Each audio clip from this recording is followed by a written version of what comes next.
일이 일어날 수 있을지 다들 그렇게 생각하셨을 겁니다. 서울 강서구의 한 산부인과에 영양제를 맞으러 간 임신부가 낙태 수술을 당했어요. 이게 뭐 말이 되는 상황이 아닌데 이게 어떻게 된 일인지, 그리고 수사는 어떻게 진행이 될지 유현정 의료사건 전문 변호사님 연결해 보겠습니다. 안녕하세요.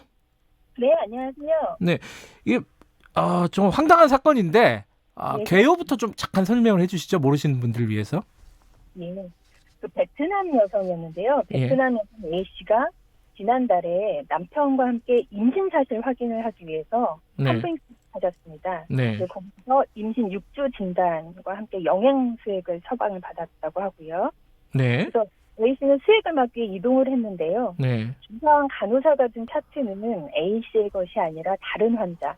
하필이면 태아가 죽은 채로 자궁에 있어서 분별 수술을 받으러 온 다른 환자의 것이었다고 합니다. 네. 그런데 간호사는 환자 확인을 하지 않고 수액이 아니라 중절 수술을 위한 수면 마취제를 투여했고요. 네.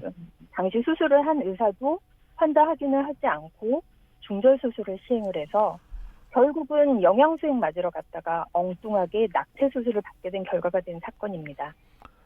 아니 이 수술이잖아요. 그 낙태 수술이라는 게 그런 거 수술이라는 중요한 행위를 할 때 어떤 네. 신원 확인 절차라는 게 없나요? 어떻습니까? 모든 수술을 하기 전에는 반드시 환자 확인을 하게 되어 있죠. 근데 이게 제대로 좀 이루어지지 않은 것 같습니다. 이게 좀 규모가 뭐 종합병원은 아니지만 규모가 작은 산부인과는 아니라고 들었습니다. 예. 저도 그렇게 들었습니다. 그러면 그런 뭐 어쨌든 그런 산부인과에서 종합병원이 아니더라도 이 어떤 신원 확인 절차, 환자를 확인하는 절차는 반드시 해야 되는 거죠? 그럼요. 당연합니다. 예. 구체적으로는 어떤 식으로 합니까? 신원 확인 절차를? 뭐 구두로 하게 되나요? 뭐. 보통은 네. 이제 신고에서는 보통 환자한테 이름하고 생년월일을 말하게 해서 직접 말하게 해서 확인을 하고 있고요. 실제 수술 같은 경우에는 뭐 칼질을 착용하게 한다든지 네. 이름표 착용하게 한다든지 이렇게 해서 다 확인을 하고 있는 걸로. 예. 이게 만약에 병원 측에서 이게 베트남 사람이라서 의사소통이 제대로 안 됐다, 만약에 이렇게 변명을 한다면 그건 어떻게 되는 거죠? 글쎄요. 의사소통이 원활하지 않은 외국인이기 때문에 오히려 네. 환자 확인하고 설명을 더 세심하게 해야 될 필요성이 있다고 생각합니다. 오히려 더 세심하게 해야 된다. 그렇죠. 외국인이기 때문에 환자 확인과 설명 등 절차를 소홀히 하는 일은 있어서는 안 되는 것이죠. 이거는 환자가 외국인이냐 이런 문제라기보다는 네. 병원의 환자 확인 시스템에 문제가 있거나 예. 해당 부분은 실수를 한 것으로 보입니다. 이렇게 되면요, 당연히 사고를 일으킨 간호사라든가 의사는 형사적인 처벌을 받게 되겠죠? 아마도 그럴 것으로 생각이 되는데요. 예. 일단 뭐 경찰이 조사를 하고 있죠, 입건해서. 네, 그렇게 알고 있습니다. 예. 이게 혐의가 그럼 뭐가 되나요? 일단은 그 고소가 된 거는 네. 부동의 낙태죄로 고소를 한 걸로 지금 이제 알려져 있는데요. 부동의 낙태죄. 네, 근데 이 해당 의사나 간호사는 사실은 자기네가 살아있는 태아가 아니라 죽어있는 아이를 꺼내는 계류유산으로 알고 이 마취제를 중절 수술을 시행한 것으로 보이거든요. 네. 이런 경우에는 낙태를 한다는 인식 자체가 없다고 보입니다. 예.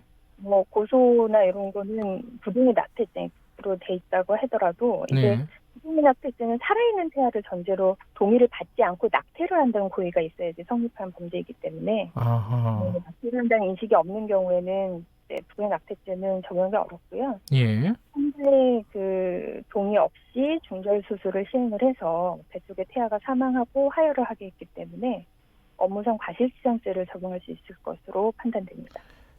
그게 그 과실치상이면은 그 임신부 그 베트남 피해자를 다치게 했다는 거잖아요.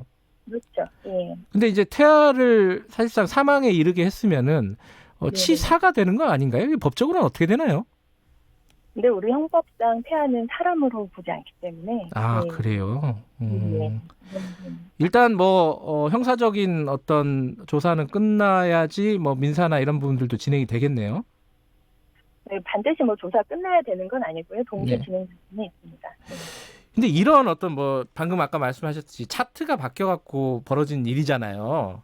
그리고 네네. 이제 뭐 확인 절차도 제대로 안 하고 이런 사고들이 뭐 자주 있습니까? 의료계에서? 참 그런 일이 절대 발생해서도 안 되고 발생하지 않을 것으로 생각이 되는데 네. 안타깝게도 의외로 그런 사고가 왕왕 발생을 하고 있습니다. 예. 보건복지부가 그 환자 안전법이라는 게 있거든요, 우리나라에. 예. 환자 안전법에 따라서 환자 안전 보고학습 시스템을 운영을 하고 있는데요. 예. 2016년 7월부터 2018년 12월까지 1년 반 동안 네. 수술이나 시술 후에 안전 체크리스트를 확인하지 않는 그 안전사고로 보고된 게 333건이었습니다. 그 절반가량은 49%, 그러니까 161건이 다른 환자에게 수술이나 시술 등을 시행한 것이었거든요. 예. 이게 또 발생을 하고 있는 거죠. 예. 며칠에 한 번씩꼴로는 벌어지는 거네요. 적어도. 좀 안타깝게도 그런 것 같습니다. 이게 자율보고 시스템으로 해서 이렇게 그 자료를 시합을 한 것이기 때문에. 예. 아, 그러면 더 많을 수는 있겠네요. 실제로 벌어지는 사고는. 그럴 가능성도 배제할 수 없습니다. 그렇다면은 이게 지금 어떤 아까 말씀하신 환자 확인 절차나 이런 부분들이 좀 네네. 뭐랄까요, 강제적으로 법적으로 규율을 좀 해야 되는 거 아니냐 이런 생각도 드는데 그런 강제 조항은 아닌가 보죠. 그렇죠. 너무 당연한 거기 때문에. 아하. 너무 당연한 것이기 때문에 당연히 할 걸로 이제 생각을 하고 있는 것이고요. 예. 의료 현장에서 환자 확인 절차를 이렇게 해야 된다, 이렇게 법으로 딱 정해놓은 건 없는 걸로 알고 있고요. 네. 근데 환자 확인 절차에 대한 기준이 있습니다. 이거는 기준을 찾아보면 의료기관 인증 기준이라는 게 있는데요. 네. 그 기준에서 환자 안전을 위해서 환자를 정확하게 확인하는지, 특히 수술이나 시술 전에 정확하게 확인하고 있는지를 조사를 해서 네. 인증서를 교부를 하도록 하고 있습니다. 우리나라에서. 예. 그런데 의료기관 인증은 의무가 아니라서 특정한 의료기관에 대해서만 이루어질 수 있고요. 예. 세계보건기구 WHO 기준이 있습니다. 2009년에 WHO에서 수술 시 환자 안전을 위한 체크리스트를 지시를 했는데 네. 거기서는 의사하고 간호사가 함께 마취 유도 전에 환자에게 본인 확인을 직접 하고 수술 후 수술 절차 등 확인을 하고 또 이제 피부를 절개하기 전에 다시 환자 이름과 수술 절차, 절개 부위를 확인하도록 하고 있습니다. 그러니까 그런 것들이 자율적으로 잘 안 되니까 사고가 나는 거잖아요. 그러면 좀 강제적인 어떤 조치가 필요한 거라고 볼 수도 있을 것 같은데 어떻게 생각하시나요? 그렇죠. 예. 일단 환자 안전의 문제고요. 특히 수술이나 시술이나 네. 검사, 환자가 바뀌지 않도록 정확하게 반복적으로 확인하는 게 너무나 당연하고도 중요한 일인데요. 네. 무엇보다 의료인과 의료기관 환자 안전에 대한 인식과 실천이 가장 중요하다고 생각되고요. 네. 또한 수술 환자가 뒤바뀌지 않도록 수술이나 시술을 하는 병원의 경우에는 수술 전 환자 확인 절차 이거를 네. 반드시 시행하게 하는 제도적 개선이 필요하다고 생각됩니다. 예. 빼먹어서는 안 되는 루틴이거든요. 예. 그 병원에서도 좀 이런 어떤 사고가 생기면 징계를 한다든가 이런 것도 좀 필요할 건데 그것도 제대로 안 되는 것 같고. 자, 이런 억울한 의료 사고를 당하면은 환자 의료 소비자는 어떻게 해야 되는 겁니까? 일단은 환자가 뒤바뀌는 일은 매우 중대한 의료 과실에 해당하고요. 예. 피해를 입은 환자 쪽에서는 민사 손해배상 청구나 형사 고소를 할 수 있는데요. 네.